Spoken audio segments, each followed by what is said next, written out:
ಶಂಕರಾನಂದ ಟಿವಿಗೆ ಸ್ವಾಗತ ಸುಸ್ವಾಗತ. ಇವತ್ತಿನ ವಿಡಿಯೋನಲ್ಲಿ ಶನಿ ಗೋಚಾರ ಫಲ 2025 ಯಾವ ರೀತಿಯಾಗಿದೆ ಅನ್ನುವಂತಹ ಮಾಹಿತಿಯನ್ನು ತಿಳ್ಕೊಳ್ಳೋಣ.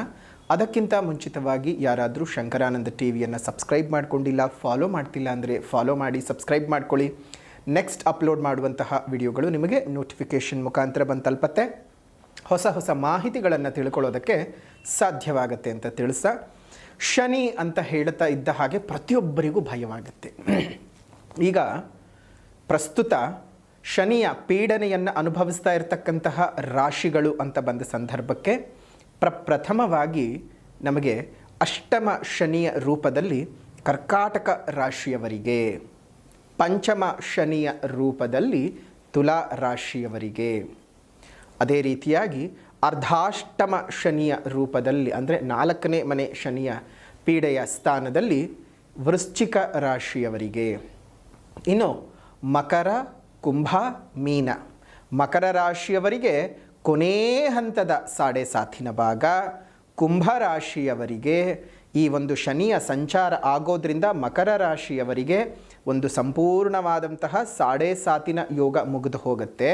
ಕುಂಭರಾಶಿಯವರಿಗೆ ಕೊನೆ ಹಂತದ ಸಾಡೆ ಸಾತಿನ ಭಾಗ, ಮೀನರಾಶಿಯವರಿಗೆ ಗರ್ಭಶನಿ ಅಂದರೆ ತನ್ನ 7.5 ವರ್ಷದಲ್ಲಿ 2.5 ವರ್ಷ ಮುಗಿಸಿ ತನ್ನ ಮುಂದಿನ ರಾಶಿಗೆ ಸಂಚಾರ ಮಾಡ್ತಾನೆ. ಗರ್ಭಶನಿ ರಾಶಿಯಲ್ಲಿ ಜನ್ಮಶನಿಯ ರೂಪದಲ್ಲಿ ಸಂಚಾರ ಮಾಡ್ತಾನೆ.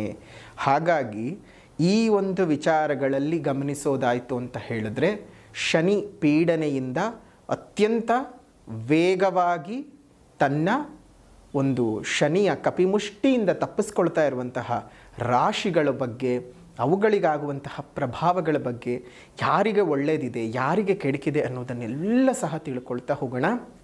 ಶನಿಯ ಗೋಚಾರ ಅಂತ ಬಂದ ಸಂದರ್ಭದಲ್ಲಿ ಶನಿಯು 29ನೇ ತಾರೀಕು 3ನೇ ತಿಂಗಳು 2025 ಭಾರತೀಯ ಕಾಲಮಾನದ ಪ್ರಕಾರ ರಾತ್ರಿ 10 ಗಂಟೆ 7 ನಿಮಿಷಕ್ಕೆ ಕುಂಭ ರಾಶಿಯಿಂದ ಮೀನ ರಾಶಿಗೆ ಪ್ರಯಾಣವನ್ನು ಬೆಳೆಸ್ತಾನೆ, ತನ್ನ ಸಂಚಾರವನ್ನು ಬದಲು ಮಾಡ್ತಾನೆ.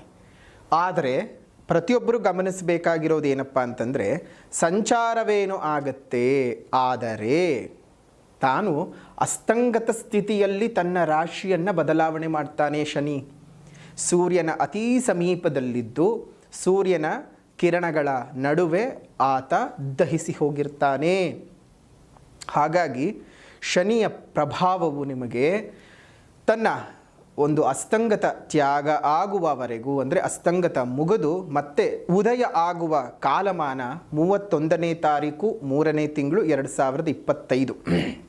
ಈ ಕಾಲಮಾನದವರೆಗೂ ಸಹ 29ನೇ ತಾರೀಕಿಗೆ ಪ್ರವೇಶವಾದರೂ 29, 30, 31 ಅಂದರೆ ಇನ್ನೂ 2 ದಿವಸಗಳ ಕಾಲ ಶನಿ ಅಸ್ತಂಗತನಾಗಿ ಪ್ರವೇಶ ಮಾಡ್ತಾ ಇರ್ತಕ್ಕಂಥದ್ದು ಮತ್ತೊಂದು ರಾಶಿಯನ್ನು ಬಹಳ ಅಪರೂಪಗಳಲ್ಲಿ ಅಪರೂಪ. ತುಂಬ ಅಂದರೆ ತುಂಬ ಅನೇಕ ವರ್ಷಗಳ ನಂತರ ಈ ರೀತಿಯಾಗಿ ಅಸ್ತಂಗತನಾಗಿ ಇನ್ನೊಂದು ರಾಶಿಗೆ ವಕ್ರವಲ್ಲದೆ ತನ್ನ ಸ್ಥಾನವನ್ನು ಬದಲಾವಣೆ ಮಾಡ್ತಾ ಇರ್ತಕ್ಕಂಥದ್ದು. ಸೊ ಹಾಗಾಗಿ ಈ ಒಂದು ವಿಚಾರವನ್ನು ನಾವೆಲ್ಲರೂ ಗಮನ ಕೊಟ್ಕೊಂಡು ನೋಡಿಕೊಳ್ಳೇಬೇಕು. ಆಯಾ ರಾಶಿಯ ವಿಚಾರ ಬಂದ ಸಂದರ್ಭಕ್ಕೆ ಈ ಒಂದು 2 ದಿನಗಳ ಪ್ರಭಾವ ಅಂಥದ್ದು ಏನೂ ಇರೋದಿಲ್ಲ. ಏನಿದ್ರು 1ನೇ ತಾರೀಕು ಏಪ್ರಿಲ್ನಿಂದ ಶನಿಯ ಸಂಚಾರದ ನೇರ ಶುಭ ಅಶುಭ ಫಲಗಳು ಪ್ರತಿ ರಾಶಿಗೂ ಅಪ್ಲೈ ಆಗ್ತಾ ಬರುತ್ತೆ. ಹಾಗಾಗಿ ಈ ಒಂದು ವಿಚಾರವನ್ನು ಗಮನ ಕೊಟ್ಕೊಂಡು ಅರ್ಥ ಮಾಡ್ಕೋಬೇಕು. ಇನ್ನು ಶನಿ ಈ ವರ್ಷದಲ್ಲಿ ಒಂದು ಸಲ ವಕ್ರನಾಗ್ತಾನೆ. ಯಾವಾಗ ಅಂತ ಹೇಳಿದ್ರೆ 13ನೇ ತಾರೀಕು 7ನೇ ತಿಂಗಳು 2025ರಿಂದ 28ನೇ ತಾರೀಕು 11ನೇ ತಿಂಗಳು 2025ರವರೆಗೂ ಮೀನರಾಶಿಯಲ್ಲೇ ವಕ್ರನಾಗಿರ್ತಾನೆ. ವಕ್ರನಾಗಿ ಹಿಂಸಂಚಾರ ಅಂದರೆ ಇನ್ನೊಂದು ರಾಶಿ ಹಿಂದೆ ಹಿಮ್ಮುಖ ಚಲನೆ ಇದ್ದರೂ ಇನ್ನೊಂದು ರಾಶಿಗೆ ಪ್ರವೇಶ ಕುಂಭರಾಶಿಗೆ ಏನು ಬರುವುದಿಲ್ಲ. ಆದರೆ ಮೀನರಾಶಿಯಲ್ಲೇ ವಕ್ರೀಗತನಾಗಿ ಇರ್ತಾನೆ.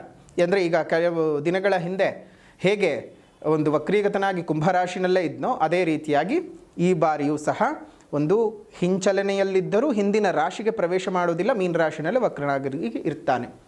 ಇಂತಹ ಒಂದು ಶನಿ ಸಂಚಾರಗಳು 12 ರಾಶಿಯವರಿಗೂ ಯಾವ ರೀತಿಯಾದಂತಹ ಫಲಾನುಫಲಗಳನ್ನು ಕೊಡಬಹುದು ಅನ್ನೋದನ್ನು ಗಮನಿಸೋಣ. ಶನಿ ಅಂತ ಹೇಳ್ತಾ ಇದ್ದ ಹಾಗೆ ಪ್ರತಿಯೊಬ್ಬರಿಗೂ ಸಹ ಒಂದು ರೀತಿಯಾದಂತಹ ಅವ್ಯಕ್ತ ಭಯ ಕಾಡುತ್ತೆ. ಆ ಅವ್ಯಕ್ತ ಭಯ ಯಾವ ರೀತಿಯಾಗಿ ಇರುತ್ತೆ ಅಂತ ಹೇಳಿದ್ರೆ, ಏನೋ ಆಗೋಗುತ್ತೆ ನಮ್ಮ ಜೀವನಕ್ಕೆ. ಶನಿ ಅಂದ್ರೇ ಒಂದು ರೀತಿ ಸುಡು ಸುಡು ಬಿಸಿಲಲ್ಲೂ ಮೈ ಚಳಿ ಬಂದು ಕಂಬಳಿ ಹೊತ್ಕೊಳ್ಳುವಂಥ ಪರಿಸ್ಥಿತಿ. ಶನಿ ಪೀಡೆನೇ ಮಾಡ್ತಾನೆ ಅನ್ನುವಂತಹದ್ದು ಹಲವು ಜನರ ಭಾವನೆ. ಆದರೆ ಶನಿ ಆ ರೀತಿಯಾಗಿ ಇಲ್ಲ. ನಿಮ್ಮ ಕರ್ಮದ ಅನುಸಾರ ಆತ ಫಲಗಳನ್ನು ಕೊಡ್ತಾ ಬರ್ತಾನೆ. ಈಗಾಗಲೇ ನಾವು 7.5 ವಿಚಾರ ತುಂಬ ಬಾರಿ ಹೇಳಿದ್ದೇವೆ.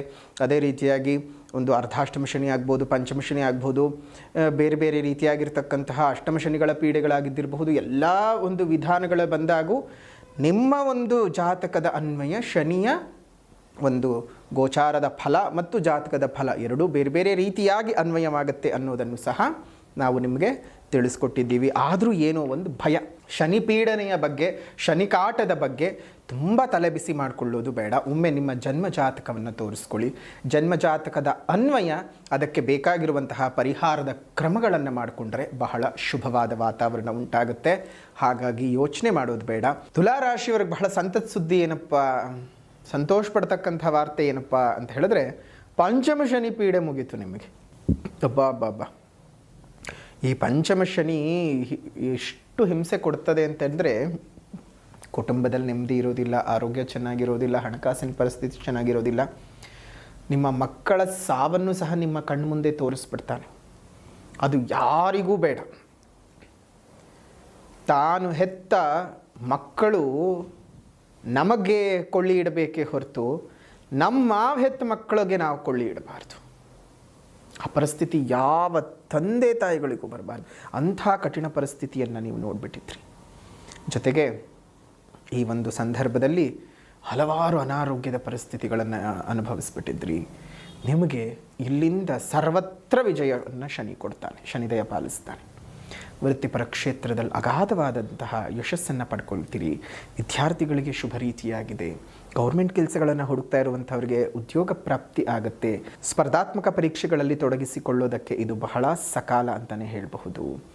ಸೋಮಾರಿತನ ನಿಮ್ಮನ್ನು ಬಿಟ್ಟು ಹೋಗುತ್ತೆ. ಈ ಶನಿ ಪೀಡನೆಗಳು ಬಂದಾಗ ಒಂಥರ ಹಾಗೇನೆ ದೇಹ ಜಡವಾಗುತ್ತೆ, ಮನಸ್ಸು ಒಂದು ರೀತಿ ಜಾಡ್ಯಕ್ಕೆ ಹೋಗುತ್ತೆ. ಏನು ಮಾಡ್ಕೊಳ್ಳೋದಕ್ಕೂ ಮನಸ್ಥಿತಿ ಚೆನ್ನಾಗಿರಲ್ಲ.